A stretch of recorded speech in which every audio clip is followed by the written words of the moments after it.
Stranded on the interstate for hours during the winter snowstorm over the weekend is sharing his story. Knoxville native Michael Grinder was heading home from Washington, D.C. He says the trip home lasted more than 24 hours.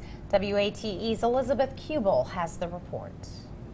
A drive, Michael Grinder says, unlike anyone he's made before. We get snow here and you drive in the snow, but 1 or 2 inches of snow that's kind of slushy that lasts for a few hours and is gone is one thing. This was pretty significant. I mean, you could tell looking out the window, we were talking, 4 or 5 inches of snow within the first hour of us getting into it. He and his wife were on their way back home from a trip to D.C., leaving early yesterday morning and taking Interstate 81 to get here. It was pretty scary at times. We couldn't go faster than about 25 miles an hour at best. You couldn't tell where the lanes, you couldn't see the roadway markings. Even coming to a dead stop for hours at mile marker 96, about 21 miles north of Wytheville, Virginia. People were getting out walking around their cars, and some kids in front of us were playing in the snow. I'd say we were stranded for a couple of hours on the interstate, but we got off the interstate because we were afraid we would end up getting stranded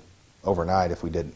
Because it wasn't getting any better, it was only getting worse. That's why they decided to spend the night at a Virginia hotel. So their trip, expected to take 8 hours, lasted nearly 32, he says. Scary, tedious, nerve-wracking, all of those things. The pair snapping this picture when they crossed Tennessee's state line. The smiles on their faces clearly showing how thankful they are to be back in Knoxville tonight.